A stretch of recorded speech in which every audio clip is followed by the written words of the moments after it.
Good day, everyone. Welcome, every one of you. I'm so glad to see all of you here. I'm Rita Choi, founder of Asia HRM Coaching Engage Plus.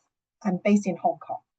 Coaching Engage Plus is an online marketplace connecting qualified coaches with their potential clients, such as HR professionals. Besides supplying you with very good personal coaches, we also have very experienced team coaches. If you really want to develop a high performing team for your organization, come to us, talk to us. We'll make it happen for you. And we do organize webinars from time to time.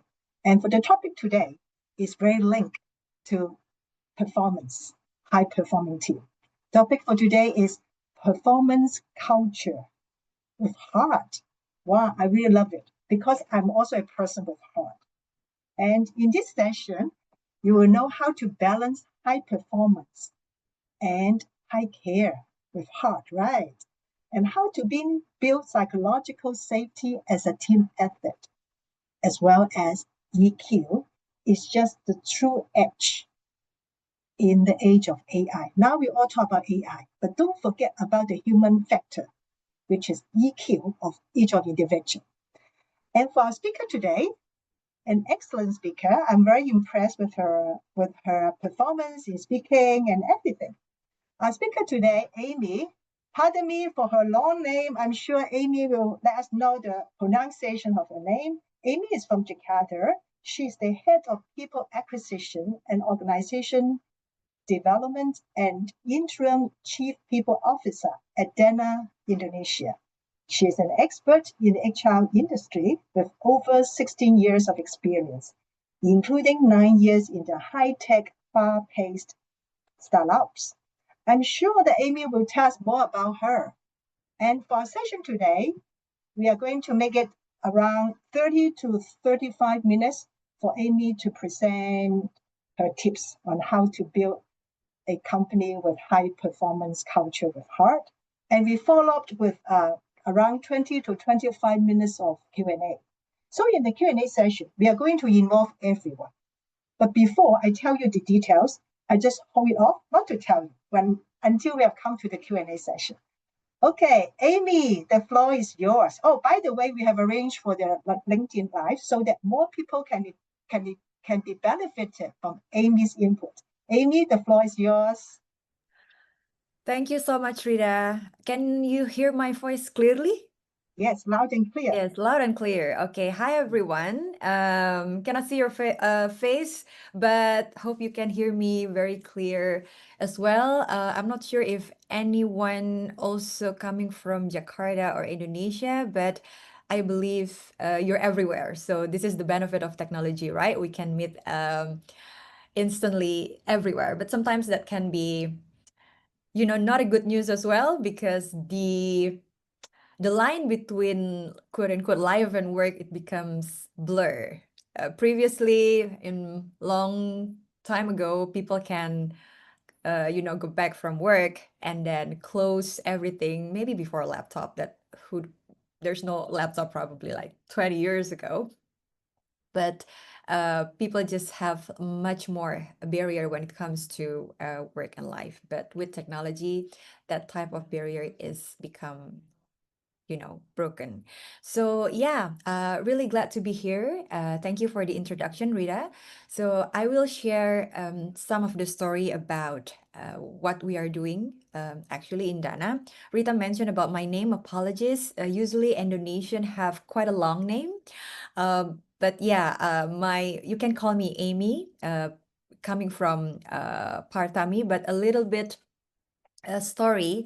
My first name, Wisudantari, is actually coming from the word Wisuda. If translate into English, it means graduates, because of my parents coming from education industry. So there is a prayer there that probably I would like to be lecturer, but here I am, not being a lecturer and being an HR instead. So yeah, I'll share some of the story about AI and how we actually can balance it, performance culture, and also how we can make sure that the humanity aspect is still in there. Let me share my screen.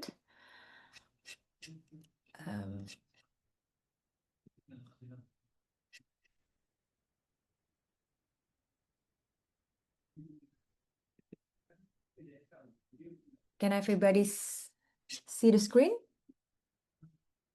Yes. All good? Yes. Yes. Okay. Yeah, let's continue. So, yeah, the topic that I would like to share with you today is about performance culture with heart, including mental health at the workplace. I think this topic become very relatable lately, and I will give a story, our story as well, what we've been doing, some of the cautionary tales as well, and connect it with the recent trend of algorithm and AI, the rise of technology. So a little bit about my company. So a company called Dana. We've been in industry for 7 years this year. We actually technology financial company. A lot of company say it like a fintech company, but for us, we want to put technology in the beginning instead of financial. So we call it ourselves tech fin instead of fintech. And the mission is how we can help transform people for a healthier financial lifestyle and become the bridge to be an Indonesian cashless society. We believe that a part of the economy, transaction is actually the core of improving inclusivity in financial and giving access for everyone, regardless who they are, where they're coming from, because context of Indonesian itself, we are archipelago countries, and a lot of people actually still don't have access with financial services, including bank, and many transaction is not doing digitally. And after pandemic, we see that a very good opportunity on how we can leverage technology to help people in even remote area in Indonesia to be able not just transact, but also to build their business with seamless payment and financial services technology. So just a bit context as well, and why I would like to share this with you. Hope this story can give information and the background why we do some of the initiative related to performance technology and also human-centered approach in our culture. So we call ourselves in our services, there are a lot of our products actually can be benefited for our customer because we're a digital wallet.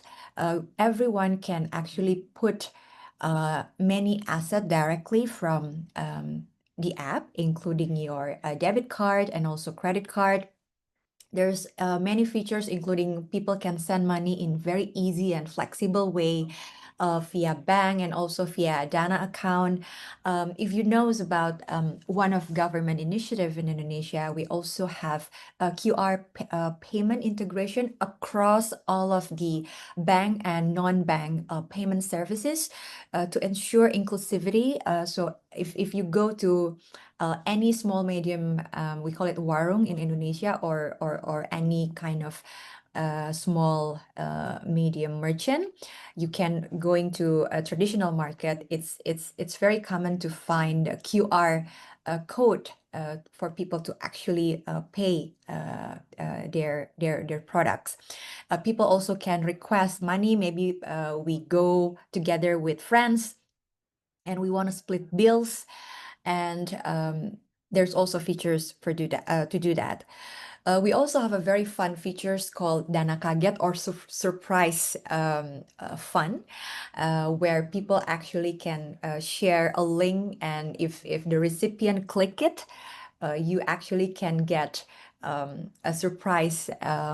If in other countries probably call it like a red envelope, but people can do it digitally, and you can actually share a gift to your friends or your colleague with these features.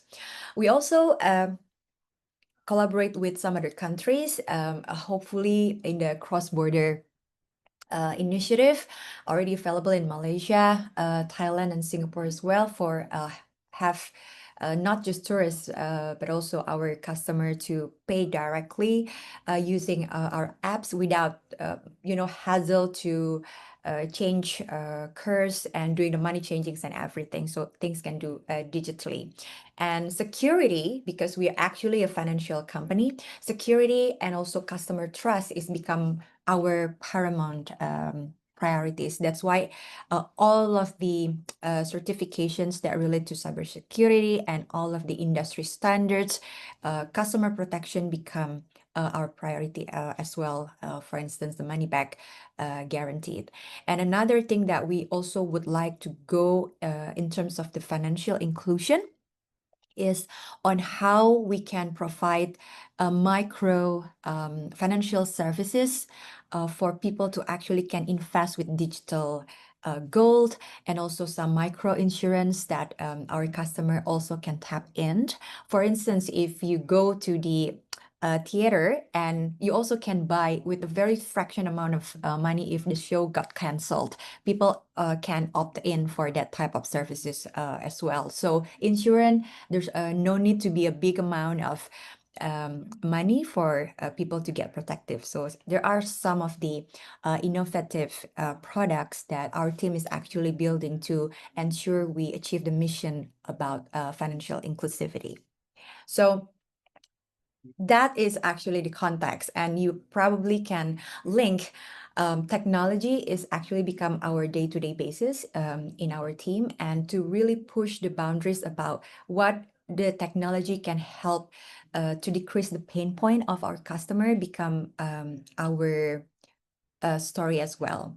And speaking about AI, yeah, this is the picture that I think I find it really funny, because with all of the hype about AI, many people share a promise that this is really a transformative technology, another revolutionary in an industry. A lot of people compare it with a previous industrial revolution, but this is actually a different type of revolution that really can change on how people live, actually.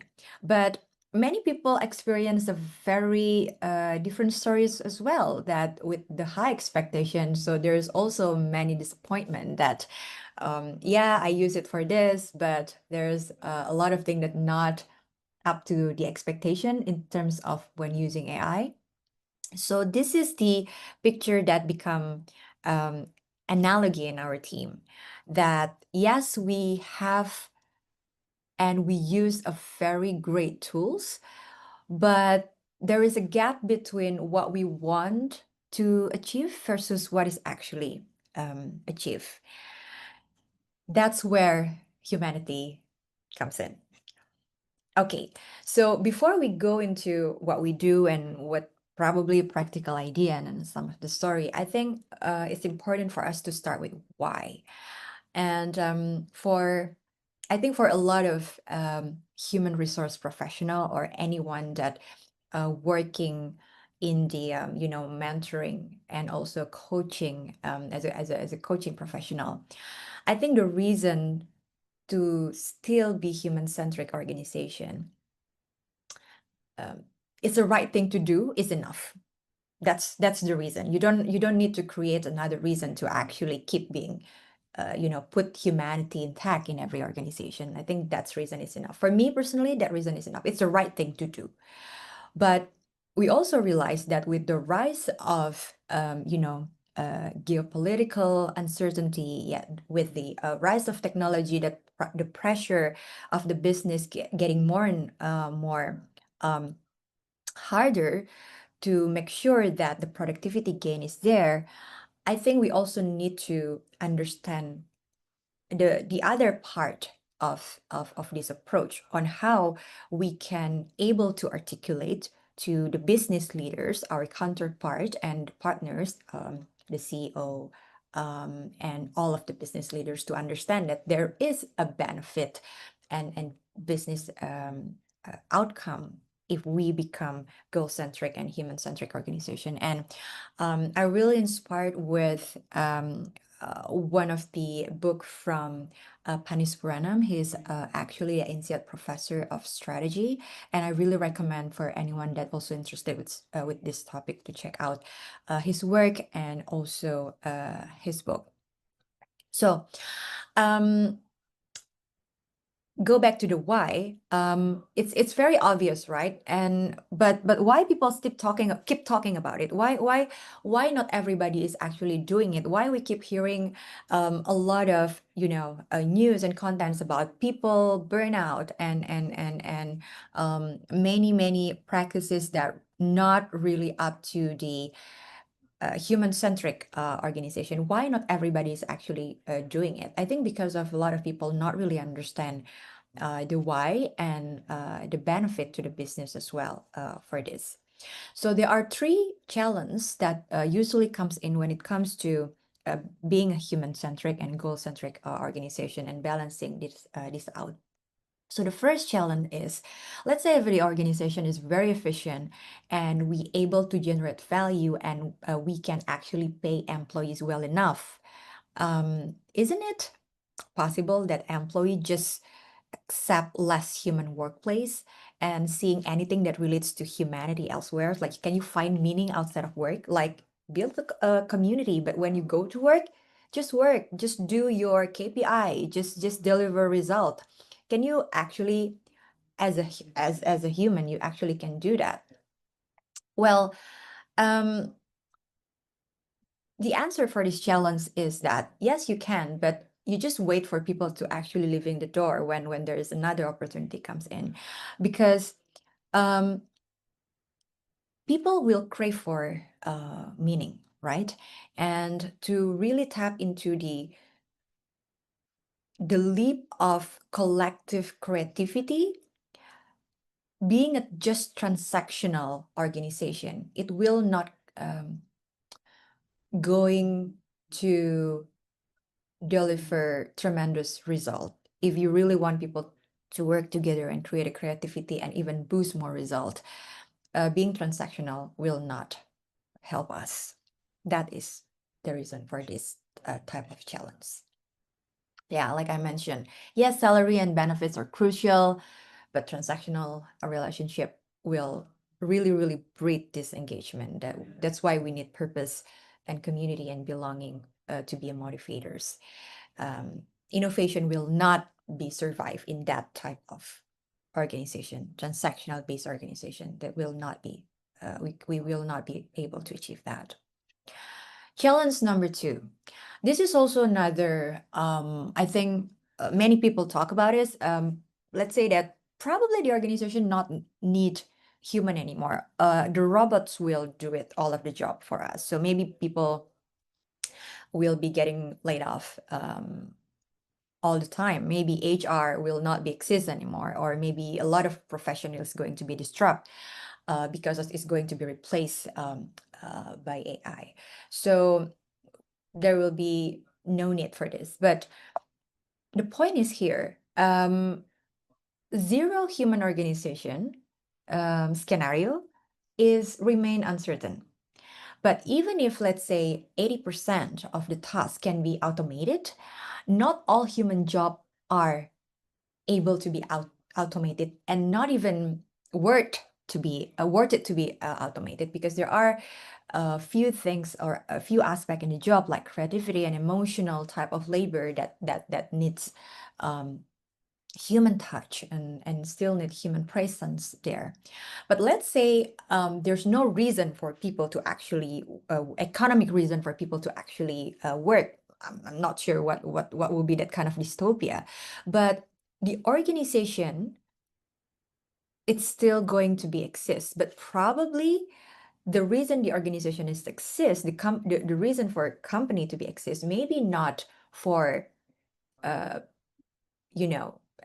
economic reason anymore. Maybe it's going to be true in the future. People no need to work or no need to work in a company again, but they will still, as a human,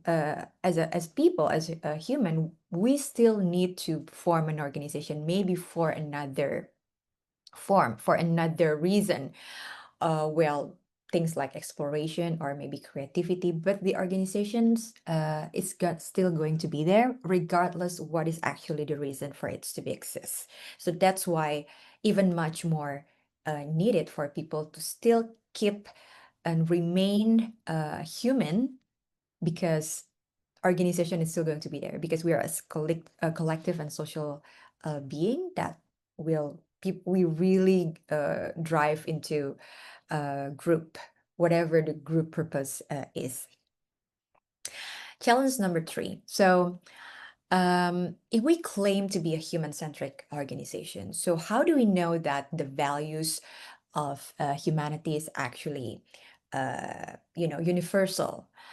Can it possible that they be changing, with different time?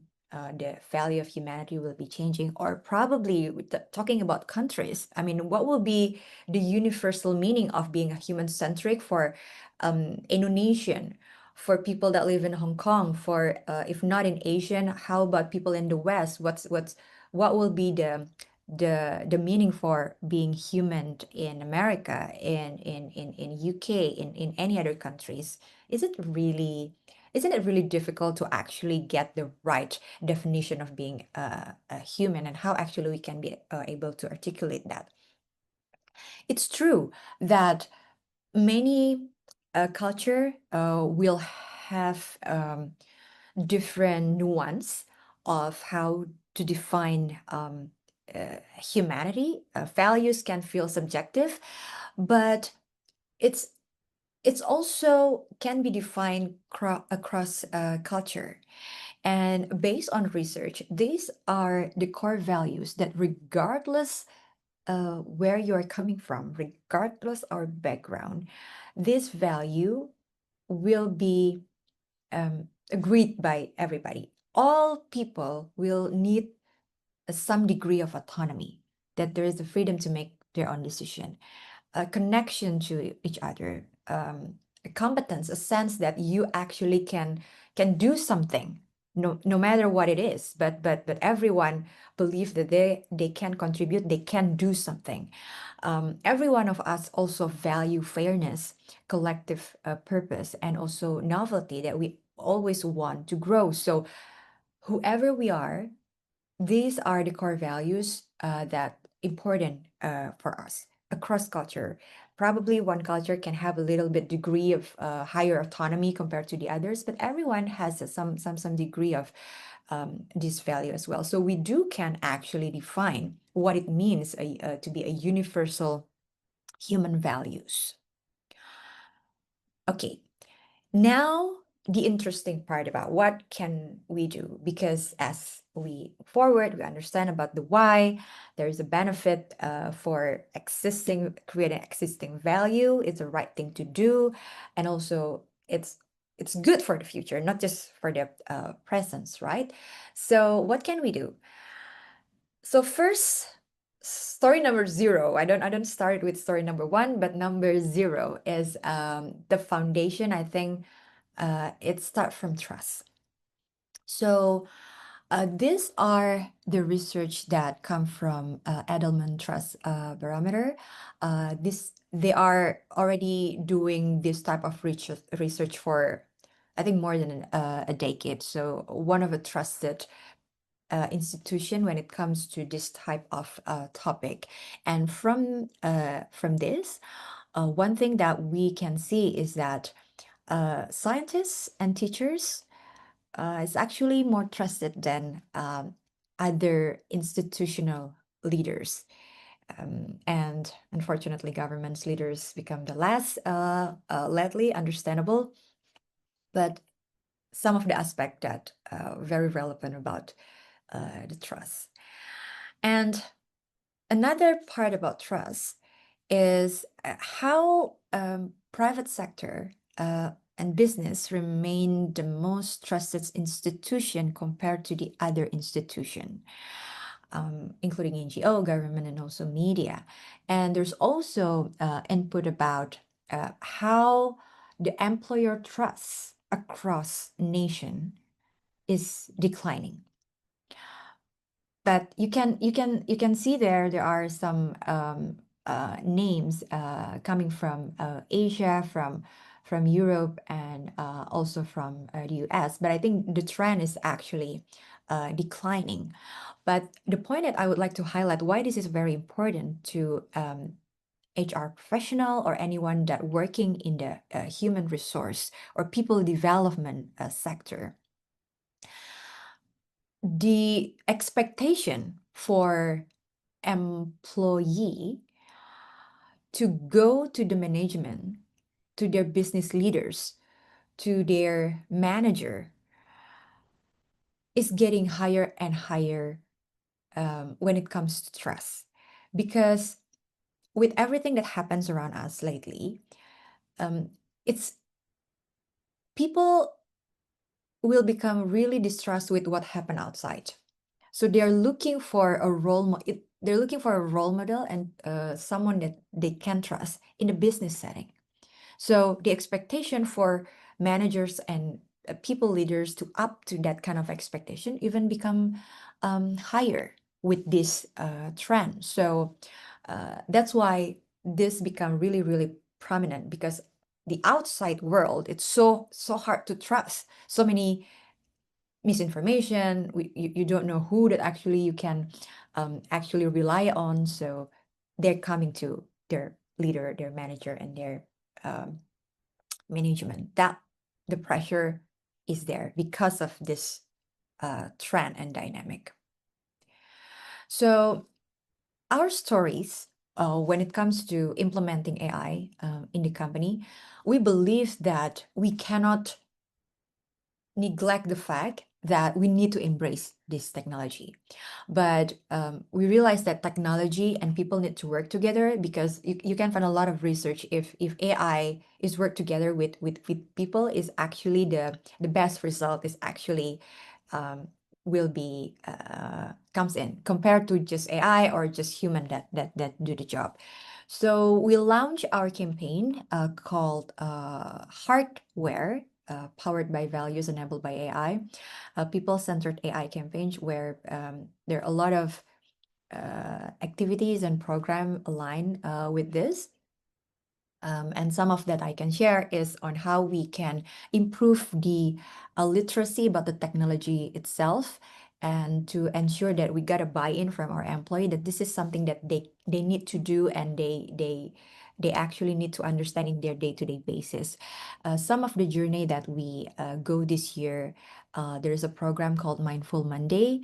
This is actually a critical thinking exercise via debate every month on Monday for our employee to actually being a pro and cons team about any topics related to AI. So it can be about whether AI kills creativity or not, whether AI is actually increasing the threat of cybersecurity or not, and many other topics to really exercise the critical thinking among our employee about this technology. There's many workshop to improve, the literacy in our team, to explore and discuss and deepen their AI understanding about the model. And they also have a target to create some kind of mini project for them to implement what they got in the training. We also want to do it in a fun way. There's a scavenger hunt where people actually can collect badges, and they actually can use it for a lot of things, including to get special coachings and going to conference and many other fun gift for the employee as well.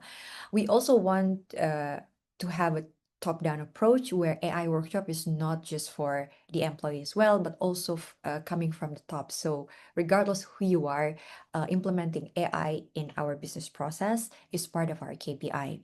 And it's also start with our management team, that not just our CTO, but all of people from legal and also finance, which really can benefit it for these tools.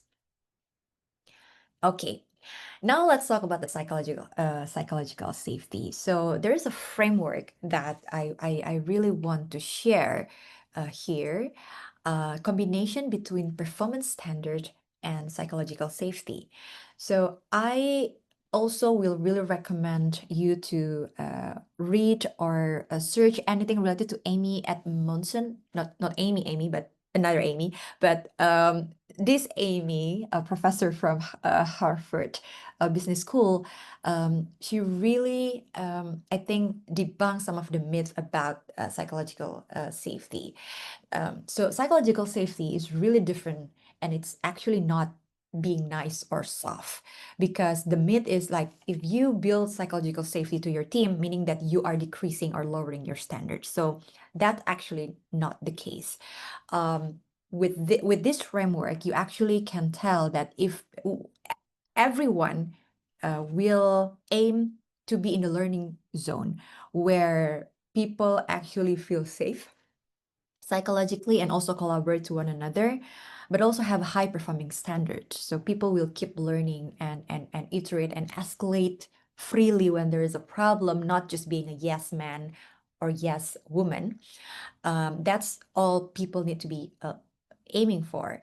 And we don't want to be in the comfort zone, of course, where very safe but very low performance standards. So we don't want to do that. And I think a lot of people in a quiet quitting situation, they will be in a apathy zone, and people that actually burn out and really have a low trust, definitely in anxiety zone.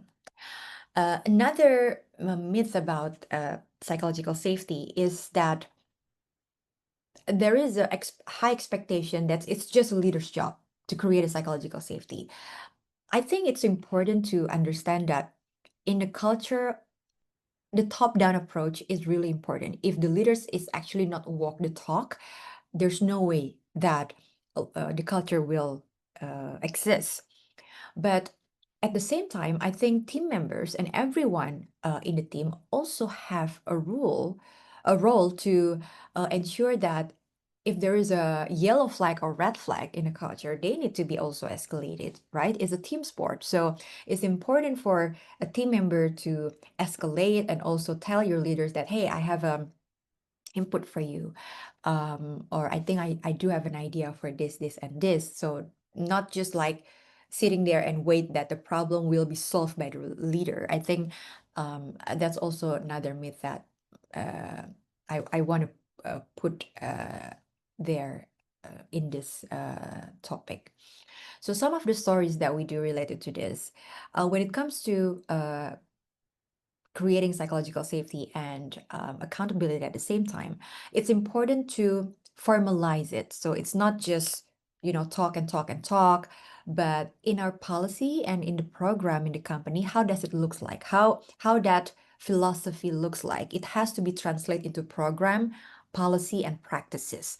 So the things that we do on how people are being reviewed in the performance, we have a concept called 70-30, where 70% of the component of the score is actually coming from the KPI, business KPI, and 30% is actually based on the peer feedback of the culture, the behavior of the employee, which also combination, not just peer feedback, but also the validation of the leader itself and a cross-function team that also reviewing the individual to get the another 30% of the component. Another thing also related to this is to create an organization that not just how do I say vertical, but we also have another structure, aside from divisional type of organization, we call it operating structure and tribe organization. It's very common for a tech company to do a cross-function approach in this, aside from people being reported to one divisional or expertise leader. They also actually reporting to cross-functioning functional leader in for the project basis. And why it's actually important, I think it's critical to improve the accountability, to really ensure the ownership, who is actually doing what, instead of creating like everything is a shared KPI, right? It's a collective effort. But when someone is actually really individual contributing something, it's really hard to measure whether it's an individual or it's actually a team effort. So creating a structure with a clear responsibility and appointing someone to a specific business KPI and also cross-function KPI is also important to create accountability as well. The key is actually ownership in that. Okay. Some of the story about well-being as well. We also have a framework called Dana Care, and there are 9 dimensions of Dana Care.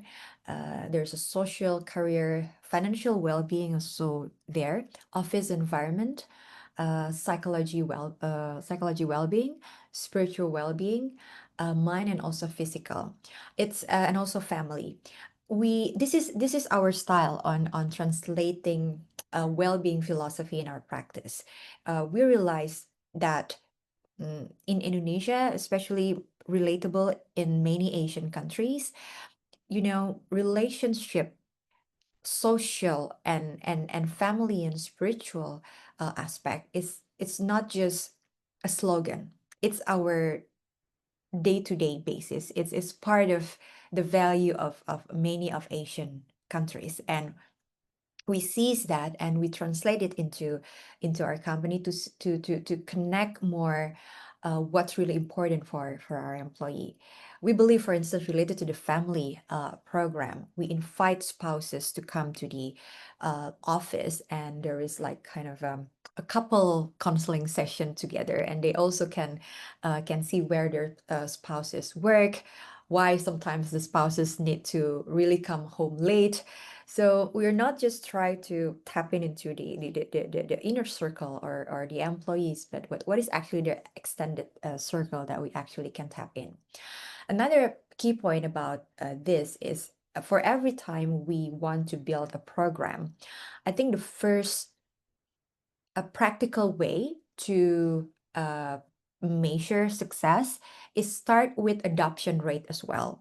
So every time we launch any program, we also need to know what's the participation rate, because that will be the first key indicator about the adoption. That's why we also can pilot and learn from the first project and improve in the later on to ensure that the coverage is going to be increased in the next program. Okay.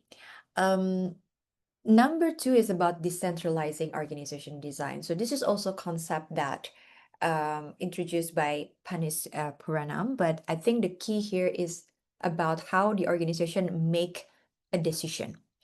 So how we can empower diversity by creating not just everything has to be top down from the top management, but what is actually relevant for each department or each branch or each countries that also can be relevant to be done, and how we can enable local participation in terms of the decision making, how AI actually can support this. And some of the story that we actually can share is how we really make sure that culture champion works and really impactful to be the core infrastructure and transformation in our company. I mentioned before about the culture campaign of people-centered AI. So every year we always select culture champion, and this is the framework that I think can be adopted in any companies to make sure that the champions is work Plus, start with the selection. So everyone that selected to be a champion, we need to ensure the credibility and also the level of influence, and people and leaders also collapse to select the right one, because these are being the representation of you know, the division, right? It's that that's why it's become really important. And we also need to support them, because some people probably not really understand what actually the culture programs mean. So we create a structured onboarding related to culture and program management, and we also empowered them with by sharing a lot of data, employees engagement data, 360 feedbacks for them to can able to tailor to create a program that relevant and based on the feedback from the employee within their division. And there's also monitoring. This is also a very a good example to keep the momentum alive throughout the year. So we have in total 12 monthly meetings across the year. So every month, people team will meet with all of the representation of these champions for them to actually track their progress and also share some of the best practice that they already do within their division, and that can be a model for other division to actually you know, copy and you know, alter based on their own language within their own division. Okay, the last one about today's sessions. As much as I want to say previously that it's really important for us to be human-centric and how to balance that out. But my last piece, and I intentionally want to put it this type of color too, because I would like to show us optimism. Despite everything, that we need to remain optimistic about the future. Pink and yellow. I really want to emphasize it's really important for us, if we are not coming from engineering background, the expectation for us to improve our tech literacy is a must, because I think it's important for us to understand how we can see where's the gap is as a human if we don't understand the tools at all, if we don't understand the technology at all.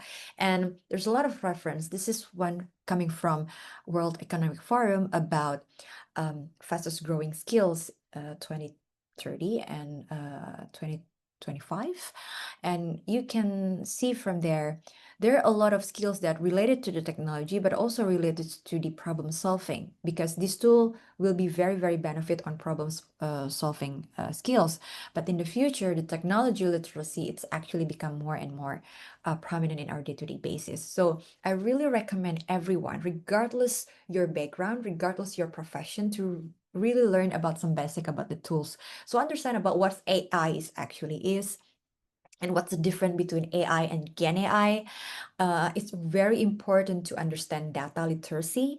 Some of you might not be, you know, comfortable talking about numbers.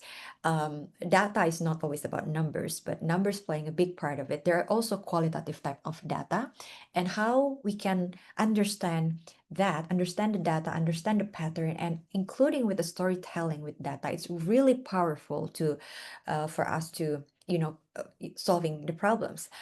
Prompt engineering, it's also very, very important, because we, not just us, but also our team will also need to communicate with this new technology, and this technology actually speak different type of language. So we need to able to understand on how to be a prompt in a good way for us to be able to get the right that we want. It's very interconnected, because data literacy is also including on how we can understand providing the right data, garbage in, garbage out, and asking the right questions related to the prompt engineering for us to be able to leverage this technology even better. And another tips as well is to understand the tools and also the model. So we don't have to remember all of the model, because I believe that the model of AI tools will keep evolving in the very you know, more speed in the future, but at least we can understand with a comparison of the tools. If we want to do research, what will be the better tools that we use? Is it ChatGPT is the right one? Is it Perplexity or Gemini or Cloud? Or which model that we actually need for a very simple task, and which model that we actually probably need to use for more research to collect more reliable source of research as well. So that information is actually very it's easy to get it now. There's and many information is actually free, either from YouTube or any learning tools that are available online as well. But really equip ourselves with this type of information and knowledge too. So then we can understand where's actually human can comes in, where's actually the loophole of this technology. If we already tried that, there's there if you heard, you also can search. There's a rise of using AI for a mental health coach, which is there's a lot of debate about this, but one thing that we also need to very careful is that um, AI is not friend. I mean, like if you want to make a friend, connect with real people, right? But there is a phenomenon where people people feel the gap of loneliness with this type of technology. So I think understanding the tools is really can help us to understand where as a human we can fill the gap in and keep stay relevant at the same time. So yeah, I think that will be it so far from now. So if anyone have questions and want to discuss further, happy to discuss. Back to Okay, you, Rita. thank you. Thank you, Amy, for such a thorough presentation. I got a lot of nuggets of wisdom from your presentation. Like you start with why, right? How do we build a goal-centric at the same time human-centric organization, followed by a few challenges. And Mhm. after that, what can we do? I think that's the most important part. How are we going to do it? You start with trust. And I really love your people-centric AI campaign. I can feel that your team has done a lot. And some of the activities there, like the Mindful Monday, AI learning hubs, Yeah. scavenger hunt, AI workshop, mastery badges. I can feel that, wow, they Yeah, did I really want to keep their them part, being right? human, Rita. And also, Don't be robot, guys. Be I humans. really love the something that your company has done on the performance management practice, the 70-30, meaning that we give them the KPI, 70% KPI, and 30% is the feedback. I think it really helps. A lot of company would really learn a lot from this practice. I think it's good. And at the same time, you share with us the learning zone, like how to build a high safety and hard challenging culture so that people really strive and then meet the business result. And then you also share with them the Dana Care model. It's so holistic. Wow. Again, I could feel that your team has done a lot in this area. And also you also share with the culture champion, right? And I really love this idea, right? How to start with selection, orientation, and then monitor. And the lastly would be this. The last one is AI world, right? We need to be tech savvy. We need to be tech literate. So share for all the tips. And since now we only have 9 minutes left, so let's do it very special. So I would love to have special way of doing this Q&A.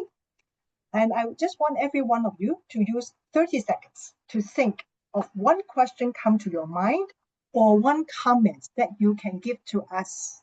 Okay? So we can start and then after that, write in the chat box. Okay? So we use 30 seconds to think of one question or one comment that has come to your mind during the session, after the session, or before the session. Can we start now with this 30 seconds? After that, you write in the chat box and then you hit the send button.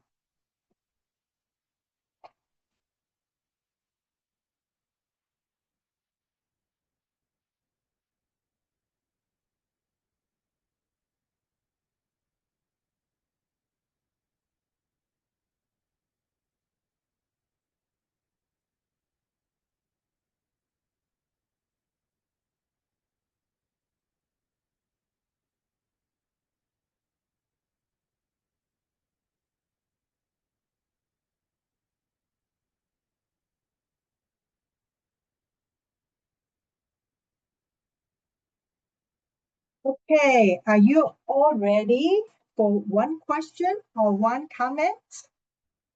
Are you all ready? If you do comment, if you do ready, just hit the send button so that we'll get your question answered, or we would love to see your comments. Are you all ready? Yes, please.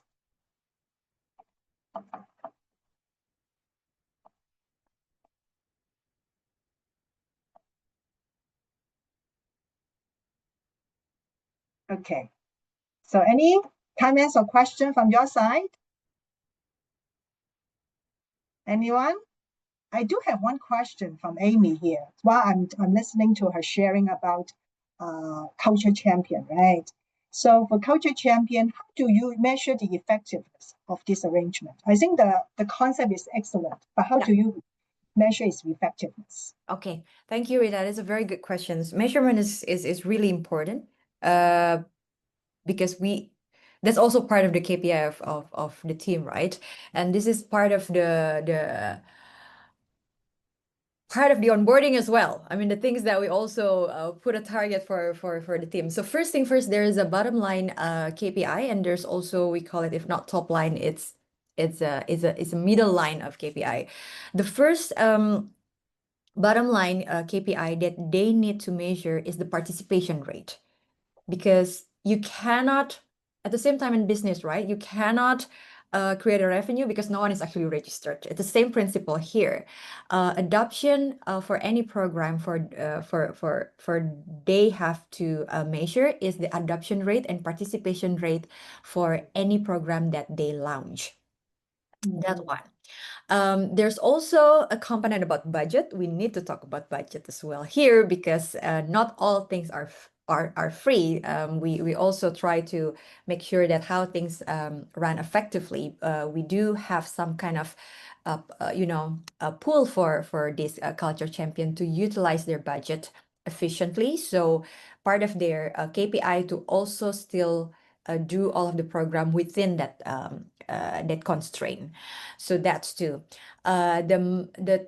The bigger one is actually creating more impact. So after you do all of the project and also do all of the program, what will be the after effect after that? So not all culture program can be measured in daily basis.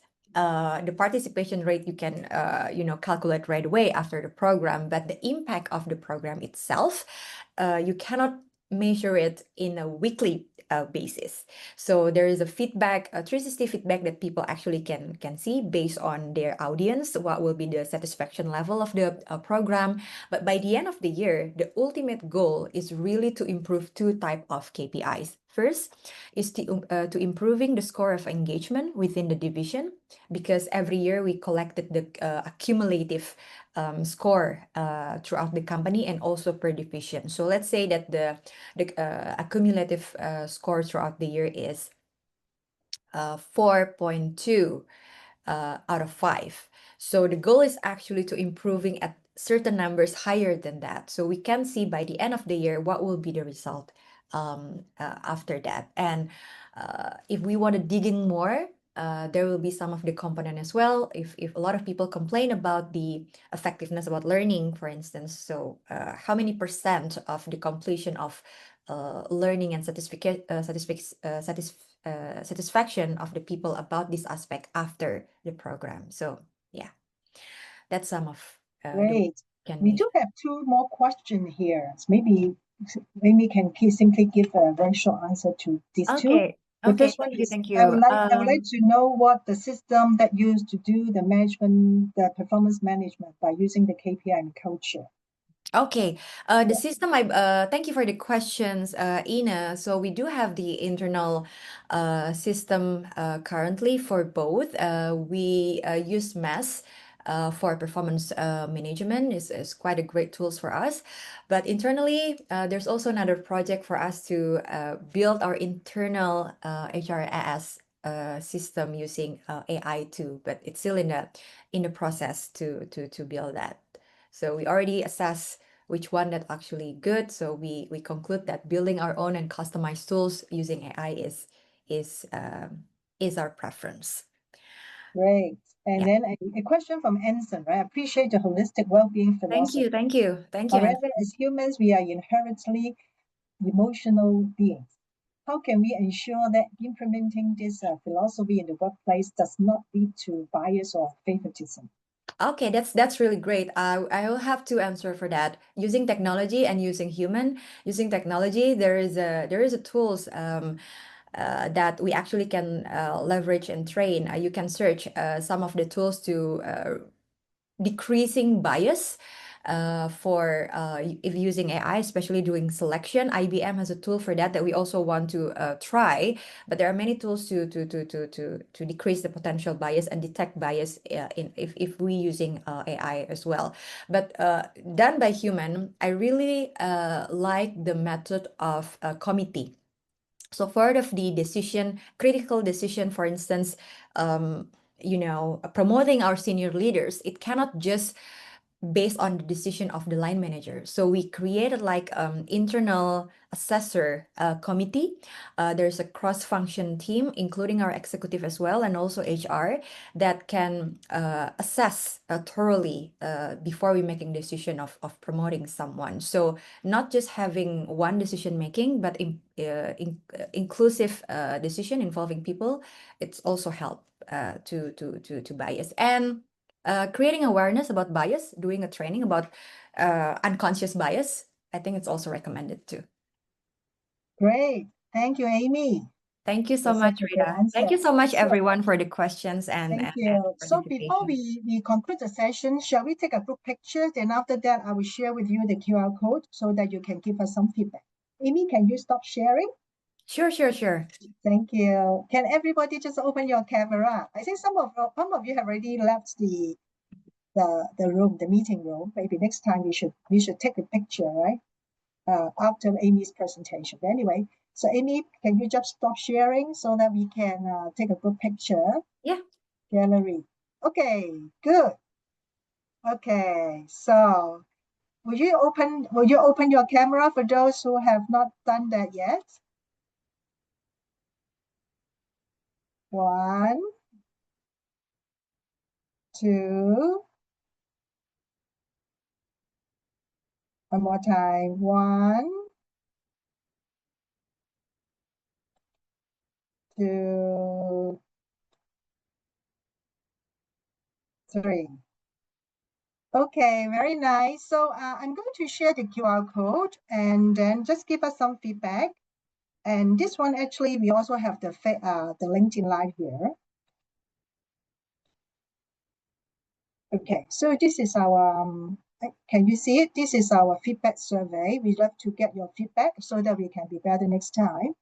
And then in our next session, we have invited a very experienced coach who is the founder of one of the ICF chapter in Asia. And he's going to share with us his coaching journey and what some of the tips that he can give to us as a coach and also as the potential customers of the coaches.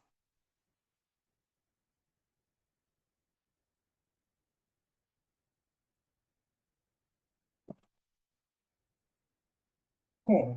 Oops, did I share that?